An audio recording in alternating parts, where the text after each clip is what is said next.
Welcome to 2026 with Lone Star Literary Life.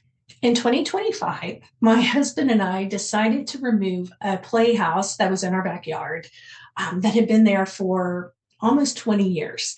We got it when we first moved into the house when our kids were toddlers, and it has served us well, but it was time for it to go. But throughout the years, as the kids played in it and they used it, there was one little spot underneath it where some kind of weed was growing. And every once in a while, my husband would kind of cut it back, or I'd get out there and kind of knock some branches off so that it wouldn't get in the kids' way as they climbed up into the treehouse portion of the playhouse. So when we took it down, my husband sawed the pieces apart and we hauled it off. The tree was still there. So he gave it a few days and thought, well, I'm going to go out there and try to tackle it. So my husband took an axe and a saw and all the tools that he needed to try to get rid of this one weed that had grown to a really thick trunk. So he sawed it down and he dug around it so that he could get to the roots and get it out. And it was tough. Like the leaves were tough, the branches were tough, and he dug and dug and dug. And the root system was so entrenched and so deep that he worried it would kind of pull out our sprinkler system if he tried to do anything more with it. So he cut the stump down as far as he could, so it was underground level.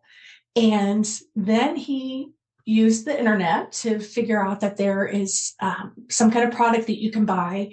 And he took an axe and kind of roughed up the top of the stump, sprinkled it with this product that is called, of all things, Stump Killer. And then he buried it.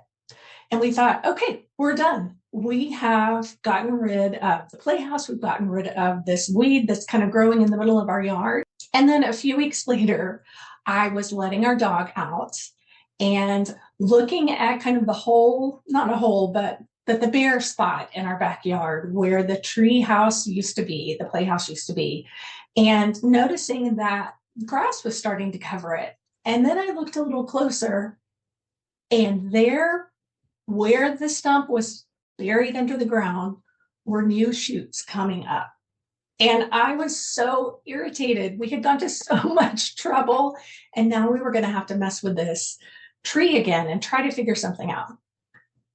But then, as I looked at it, I thought, wow, isn't that just a sign for something I really need to think about right now, which is that tree was resolved to keep growing and to keep going. To keep growing and to keep going. And I took it in that moment as a message that I needed to hear, which was, I need to keep going. I need to keep growing. And in 2026, I hope that that can be your plan as well. Whether you are feeling beaten up or bruised or roughed up, or maybe you even feel like the people who support you are piling it on, or maybe you feel attacked in some way, or maybe you don't feel any of those ways. Maybe you just feel like you've been buried for a while. If that's you, we invite you this year with us at Lone Star Literary Life to get going and to grow and to keep doing your thing, just like the tree in my backyard did. So this month, with our theme of resolve, we're inviting you to not make resolutions, but to grow that part of yourself that is resolve, that is determination, that is perseverance. And whether you are writing, whether you are a librarian who is fighting the good fight every day, or a bookstore owner who is doing the same, or a publisher who is fighting to put good things out into the world, we are here alongside you.